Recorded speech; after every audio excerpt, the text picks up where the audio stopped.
Nominee director. A nominee director is a director in a company who has been appointed by financial institutions, banks, or investors to form part of the board of director. Nominee director யாருன்னா ஒரு director ஒரு கம்பெனியில் அவர் வந்து யார் appoint பண்ணாங்கன்னா financial institutions, banks R investor, அதாவது ஒரு வங்கியோ இல்லை வந்து பணம் கொடுக்குற ஒரு ஆளோ இல்லை வந்து ஒரு ஃபினான்ஷியல் இன்ஸ்டிடியூஷன்ஸு அவங்களாம் வந்து ஒரு டாக்டர் எங்களுக்காக அவங்க சார்பாக வந்து ஒரு டாக்டரை வந்து அப்பாயிண்ட் பண்ணுவாங்க கம்பெனியில். ஸோ அந்த டாக்டர் பேர் தான் nominee director. So managing director, it is a common practice that the board of directors appoint one of the member to manage the affairs of the company and called him the managing director. So ஒரு managing டைரக்டரில் எம்டின்னு சொல்லுவாங்க. அவங்க யாருன்னா ஒரு board of directors வந்து என்ன பண்ணுவாங்கன்னா அவங்க வந்து ஒரு டைரக்டரை செலக்ட் பண்ணி அவங்க வந்து அந்த டைரக்டருக்கான வேலை என்னதுன்னா கம்பெனியோட அஃபேர்ஸை வந்து மெயின்டைன் பண்ண சொல்லுவாங்க. ஸோ அந்த டைரக்டர் தான் வந்து managing director. So volt time director, the company act 2013 defines old time director as a director in the old time employment of the company. So volt time director யாருன்னா கடைசி அந்த கம்பெனியில் வந்து கடைசி வரைக்குமே அவர் வந்து ஓல்ட் டைம் டைரக்டராகவே தான் இருப்பார். அவர் மற்றபடி அந்த கம்பெனியில் வேறு எந்த பொசிஷன்ஸும் எடுக்க மாட்டார் அவர். ஓகேங்களா? Director appointed by small shareholders. Small shareholders means a shareholder holding shares of nominal value of not more than 20,000 rupees or such other sum as may be prescribed. அதாவது ஒரு ஸ்மால் ஷேர்ஹோல்டர்ஸ் யாருன்னா அதாவது 20,000க்கும் கீழே இருக்கிறவங்க அவங்க தான் வந்து ஸ்மால் ஷேர்ஹோல்டர்ஸ். அவங்க வந்து ஒரு டைரக்டரை அப்பாயிண்ட் பண்ணுவாங்க. அதுதான் வந்து directors appointed by small shareholders. A listed companies may have one director elected by small shareholders in such manner and with such term and condition as may be prescribed. அதாவது ஒரு small director வந்து ஒரு listed company, அதாவது அந்த company வந்து stock மார்க்கெட்டில் listed பண்ணியிருந்தாங்கன்னா அது லிஸ்டட் கம்பெனி. ஸோ இப்போ அவங்க அதில் அந்த கம்பெனிக்கு வந்து ஒரு ஸ்மால் ஷேர் ஹோல்டர்ஸ் இருந்தாங்கன்னா அவங்க வந்து ஒரு டைரக்டரை அப்பாயிண்ட் பண்ணியிருக்கலாம். பட் ஆனால் ஒரு டேர்ம்ஸ் அண்ட் கண்டிஷனோடு தான் அவங்க வந்து அப்பாயிண்ட் பண்ண முடியும். So alternate directors. So the board of directors may appoint on alternate directors if authorized by the articles by a resolution of the company at general meeting. So alternate directors பார்த்திங்கன்னா அவங்க வந்து appoint பண்ணலாம். But ஆனால் வந்து சில conditions இருக்குது. அது என்னதுன்னா ஆர்டிக்கிள் வந்து அலோவ் பண்ணணும், ஆர்டிகல்ஸ் வந்து அலோவ் பண்ணணும். அதே மாதிரி பார்த்திங்கன்னா ரெசல்யூஷன் வந்து நம்ம வந்து ஜென்ரல் மீட்டிங்கில் பாஸ் பண்ணியிருக்கணும். அடுத்து வந்து பார்த்திங்கன்னா an alternative director acts in the place of a director who is absent for more than 3 months from the state in which board meetings are held. So இப்போது என்னதுன்னா ஒரு ஆல்டர்னேட் டைரக்டர் எப்போ வந்து இடத்துக்கு வருவாங்கன்னா இப்போது ஒரு டைரக்டர் வந்து ரொம்ப நாளாக ஒரு 3 மாதமாக அவர் வந்து வரல, கம்பெனிக்கு எந்த மீட்டிங்கும் அப்பாயிண்ட் பண்ணாமல் வரல. ஸோ அப்போ 3 மாதம் வராத பட்சத்தில் ஒரு ஆல்டர்னேட் டைரக்டரை வந்து அவங்க ஃபிக்ஸ் பண்ணுவாங்களாம். He must vacate the office on the return of the original director. So இப்போ ஆல்டர்னேட் டைரக்டர் அப்பாயிண்ட் பண்ணிட்டோம். ஸோ அப்போ அவர் வந்து எப்போ போவார்னா இப்போ யாருக்கு பதிலாக அப்பாயிண்ட் பண்ணமோ அந்த டைரக்டர் திருப்பி வந்துட்டார்னா நம்ம அந்த ஆல்டர்னேட் டைரக்டரை வெக்கேட் பண்ண சொல்லுவோம். ஸோ ஃபஸ்ட்டு டைரக்டர் அடுத்தது. The first director are usually named in the articles. So first director யாருன்னு சொல்லிட்டு நம்ம ஆர்டிகல்ஸ் ஆஃப் அசோசியேஷனில் வந்து நம்ம மென்ஷன் பண்ணிவிடுவோமா. In case articles are silent regarding the appointment of directors, அதாவது இப்போது வந்து ஆர்டிகல்ஸில் வந்து சைலண்ட்டாகவே இருக்கா, அதாவது ஆர்டிகல்ஸ் வந்து குறிப்பிடலை யார் வந்து டைரக்டர்னு சொல்லிட்டு. The subscribers to the memorandum who are memorandum பார்த்து சப்ஸ்கிரைப் பண்ணியிருப்பாங்களே அந்த கம்பெனியோட ஷேர்ஸை, the subscriber to the memorandum who are individual, அவங்க வந்து இண்டிவிஜுவலாக இருக்கணும், கம்பெனியாக இருக்கக்கூடாது, இண்டிவிஜுவலாக இருக்கணும், shall be deemed to be the first director until the director are appointed at the first annual general meeting. அதாவது ஒரு கம்பெனி ஆரம்பிக்கும் போது ஆர்டிகல்ஸ் ஆஃப் அசோசியேஷனில் கொடுப்பாங்க, அவங்க நேமை வந்து சொல்லியிருப்பாங்க. இப்போ அந்த ஆர்டிகல்ஸ் ஆஃப் அசோசியேஷனில் குறிப்பிடலைன்னா சொல்லலைன்னா இப்போ என்ன பண்ணணுன்னா அந்த கம்பெனி ஷேர்ஸை வந்து சப்ஸ்கிரைப் பண்ணியிருப்பாங்க இல்லையா, அவங்க வந்து இண்டிவிஜுவலாகவும் இருக்கணும் அதே சமயம். ஓகேங்களா, சப்ஸ்கிரைப் பண்ணுவாங்க, அதில் யார் இண்டிவிஜுவலாக இருக்கிறாங்களோ அவங்க வந்து டேரக்டராக இருப்பாங்க. எது வரைக்கும்னா ஃபஸ்ட் ஆனுவல் ஜென்ரல் மீட்டிங் வர வரைக்குமே அவங்க வந்து டேரக்டராக இருந்து ஒரு டேரக்டரை அப்பாயிண்ட் பண்ணிவிட்டு போவாங்க. ஓகேங்களா, அடுத்தது வந்து அடிஷ்னல் டேரக்டர்ஸ். ஸோ அவங்க நான் பார்த்தது ஆல்டர்னேட், அதாவது இந்த டேரக்டர்னா இது பதிலாக இன்னொரு இடத்துல வந்து இன்னொரு டேரக்டர் வருவார். இது வந்து அடிஷ்னல். ஓகேங்களா, இப்போது அதே டேரக்டர் இருக்கிறாரு, அதே சமயம் அவர் கூட இன்னொரு டேரக்டரை நம்ம ஆட் பண்ணுறோம், அதான் additional director. The board of directors can appoint additional director if such power is conferred on them by the articles of association. இப்போ ஆர்டிகல்ஸ் ஆஃப் அசோசியேஷன் இடம் கொடுத்ததுன்னா நீங்கள் வந்து 3 டேரக்டர்ஸ் தான் வச்சுன்னு இருக்கணும், நம்ம 4 டேரக்டர்ஸும் வச்சுக்கலாம் அப்படின்னு சொல்லிச்சுன்னா இப்போது வந்து அவங்க வந்து அடிஷ்னல் டேரக்டரை வச்சுக்கலாம். Such additional directors held office only up to the date of next annual general meeting. So அந்த அடிஷ்னல் டேரக்டர்ஸ் வந்து எவ்வளோ நாள் வரைக்கும் இருப்பாங்கன்னா ஆஃபீஸில் அடுத்த ஆனுவல் ஜென்ரல் மீட்டிங் வர வரைக்கும் தான் இருப்பாங்க. Or the last date on which the ஏஎம்ஜி ஷுட் ஹேட் பீன் ஹெல்டு. அதாவது போர்டு மீட்டிங் அடுத்த ஜென்ரல் மீட்டிங் நடந்திருக்கணும். சப்போஸ் அன்றைக்கி ஜென்ரல் மீட்டிங் நடக்கலை ஆனாலும் சரி, அந்த டேட்டில் என்னைக்கு நடக்க வேண்டியது இருந்திருக்கோ ஜென்ரல் மீட்டிங்கு அந்த டேட் வரைக்கும் தான் should have been held which ever is earlier. அதாவது இப்போது வந்து அடிஷ்னல் டேரக்டர் எது வரைக்கும் இருக்கணும்னா, இப்போது நான் ஒரு ஆனுவல் ஜென்ரல் மீட்டிங் வந்து அடுத்த மாதம் நான் ஸ்டார்டிங்கில் வைக்கிறேன், 1ஆம் தேதி வைக்கிறேன். ஸோ அதுக்கப்புறம் நான் அது வரைக்கும் தான் அவர் இருக்கணும். சப்போஸ் நான் வந்து என்ன பண்ணிட்டேன், திடீர்னு வைக்க முடியலை, ஸோ கோவிட் கேசஸ் அதிகமாக இருக்குது, ஸோ அதனால் வந்து ஆனுவல் ஜென்ரல் மீட்டிங் வந்து நான் வந்து ஆகஸ்ட்டில் இருந்து நான் வந்து செப்டம்பருக்கு நான் ஷிஃப்ட் பண்ணுறேன். ஓகேங்களா, இப்போ நான் ஆனால் இப்போது ஆகஸ்ட்டுக்கு ஆகஸ்ட் இல்லாமல் நான் செப்டம்பர் 1ஆம் தேதிக்கு நான் ஷிஃப்ட் பண்ணிட்டேன். ஆனால் நான் ஆகஸ்ட்டில் வச்சுருக்கணும், ஆனால் வைக்கல. ஸோ இப்போது இந்த கட்டத்தில் வந்து நான் வந்து மாற்றிட்டேன். பட் ஆனால் இருந்தாலும் அடிஷ்னல் டைரக்டர் வந்து எப்படின்னா இந்த ஆகஸ்ட் 1ஆம் தேதியே வந்து ரிட்டையர் ஆகிடணும் அவர், அதாவது வெக்கேட் பண்ணிடணும் ஆஃபீஸை. ஆகஸ்ட் 1ஆம் தேதிக்கு முன்னாடியே அவர் வந்து வெக்கேட் பண்ணிடணும் ஆஃபீஸை. ஆனாலும் போர்டு மீட்டிங் வந்து செப்டம்பரில் தான் இருக்குது. செப்டம்பரில் அவர் வந்து ஆஃபீஸை வெக்கேட் பண்ணக்கூடாது, ஆகஸ்ட்லேயே வெக்கேட் பண்ணிடணும் ஆஃபீஸை. So rotation of the directors. So rotation of the directors அப்படின்னா the concept of the rotation of the directors is only applicable to the public company. So rotation of the auditors வந்து public கம்பெனிக்கு மட்டும்தான் வந்து அப்ளிகபிளாக ஆகும்னு சொல்கிறாங்க. The articles of association provide for the retirement of all directors at every annual general meeting. So articles of association வந்து provide பண்ணியிருக்கணுமா என் டேரக்டர்ஸ் வந்து எப்போப்போ ரிட்டையர் ஆகணும்னு சொல்லிட்டு ஆனுவல் ஜென்ரல் மீட்டிங்கில்.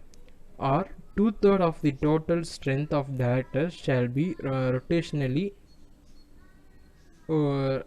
rotationally director and those 2/3 directors shall be appointed in the annual general meeting. இப்போ 2/3 அதாவது இப்போ வந்து பார்த்தீங்கன்னா 10 டேரக்டர்ஸ் இருக்காங்கன்னா அதில் 2/3 வந்து பார்த்திங்கன்னா 6 டேரக்டர்ஸ். அந்த 6 டேரக்டர்ஸ் வந்து ரொட்டேஷனல் டேரக்டர்ஸாக இருப்பாங்க. அதாவது இந்த வருஷத்துக்கு ஒரு டேரக்டர் இருக்காருன்னா அடுத்த வருஷத்துக்கு இன்னொரு டேரக்டர் வருவார்.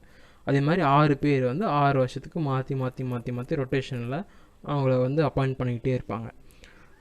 அடுத்தது பார்த்திங்கன்னா independent directors are not counted for the concept of rotation of directors. அதாவது இந்த ரொட்டேஷன் ஆஃப் டேரக்டர்ஸில் வந்து இண்டிபெண்டன்ட் டேரக்டர்ஸ் வந்து கணக்கு எடுத்துக்க மாட்டோம் அப்படின்னு சொல்கிறாங்க. Reappointment of directors. Directors is liable to reappoint in annual general meeting after retiring. So இப்போது டேரக்டர்ஸை வந்து நம்ம ரீஅப்பாயின்மெண்ட் பண்ணலாம் ஆனுவல் ஜென்ரல் மீட்டிங்கில் அவங்க ரிட்டையர் ஆன அப்புறம். Prohibition to reappointment. ஸோ ரீஅப்பாயின்ட் பண்ணுறதுக்கு எப்போது வந்து தடங்கள் வரும், இல்லை அதை ரீஅப்பாயின்மெண்ட் பண்ணக்கூடாது அவங்கள எப்போன்னா, if the company did not file financial statement or annual return for continuous 3 years.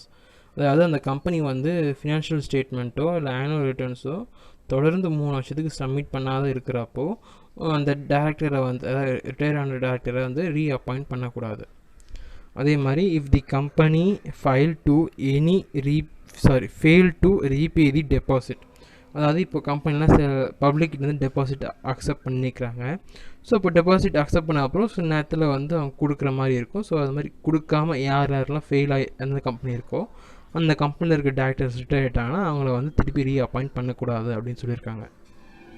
அதே மாதிரி if the company fail to pay interest for debentures holder or to redeem it or fail, அதாவது டிபெஞ்சர்ஸை வந்து redeem பண்ணாமல் இருந்தாங்கன்னா அதனால் fail to pay dividend for continuous 1 or more year. அதாவது ஒரு டேரக்டர் அந்த டேரக்டர் இருக்கார், அந்த டேரக்டர் இருக்கிற கம்பெனியில் வந்து அந்த கம்பெனி வந்து டிபெஞ்சர்ஸுக்கு இன்ட்ரெஸ்ட் பே பண்ணாமல், இல்லை ஷேர் ஹோல்டர்ஸ்க்கு டிவிடெண்ட் கொடுக்காம, அப்படி இல்லைன்னா டிபெஞ்சர்ஸை ரெடீம் பண்ணாமல் இருந்தாங்கன்னா 1 வருஷத்துக்கோ இல்லை அதுக்கு மேலே இருந்தாங்கன்னா இப்போ அந்த கம்பெனியில் வந்து டேரக்டர் ரிட்டையர் ஆகிறான்னா அந்த டேரக்டரை வந்து ரீஅப்பாயிண்ட் பண்ண முடியாது. Directors identification number. So the director of the company compulsory to have director identification number. இப்போ எப்படி நம்மளுக்கு ஆதார் கார்டு, பேன் கார்டு அது மாதிரி ஒரு அடையாளம் இருக்கோ அதே மாதிரி டேரக்டர்ஸ், நான் இந்த கம்பெனியோட டேரக்டர் அப்படின்னு சொல்லிட்டு ஒரு ஒரு கார்டு மாதிரி இருக்கும். அதுதான் வந்து TIN. He can apply for DIN through online in form number DIR3 to the central government. அதாவது இப்போது அந்த டேரக்டர் வந்து ஒரு கம்பெனியில் இருக்க டேரக்டர் வந்து அவருக்கு டிஐஎன் நம்பர் இல்லைன்னா அவர் வந்து அப்ளை பண்ணணும் ஆன்லைனில். அது எப்படி அப்ளை பண்ணுறதுன்னா ஃபார்ம் நம்பர் DIR3ல் வந்து அப்ளை பண்ணணும். யாருக்குன்னா சென்ட்ரல் கவர்மெண்ட் கிட்ட அப்ளை பண்ணணும்.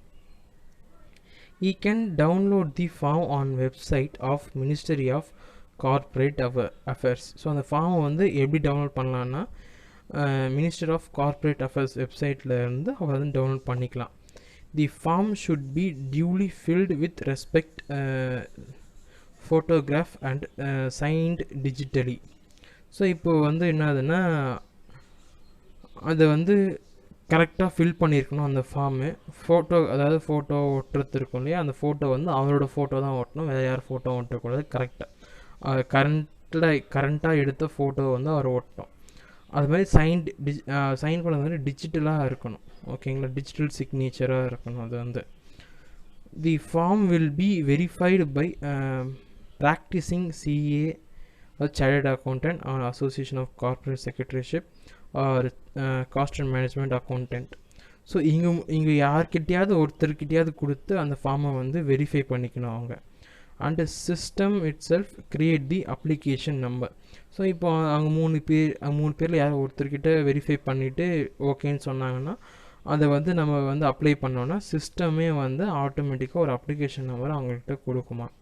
தி central government will check whether the approval, அதாவது சென்ட்ரல் கவர்மெண்ட் வந்து whether to approve or reject the form. Central government வந்து பார்ப்பாங்க அந்த ஃபார்ம் வந்து கரெக்டாக எல்லாம் ஃபில் பண்ணி கரெக்டாக இருந்ததுன்னா அப்ரூவ் பண்ணுவாங்க, அப்படி இல்லைனா ரிஜெக்ட் பண்ணுவாங்க. After making the decision they send result for the applicant within 30 days. இப்போ அவங்க அப்ரூவ் பண்ணலாமா ரிஜெக்ட் பண்ணலாமா சொல்லிட்டு முடிவு பண்ணிவிட்டு அவங்க எடுத்த முடிவை வந்து 30 daysக்குள்ளே வந்து நம்மளுக்கு வந்து இன்டிமேட் பண்ணுவாங்களாம்.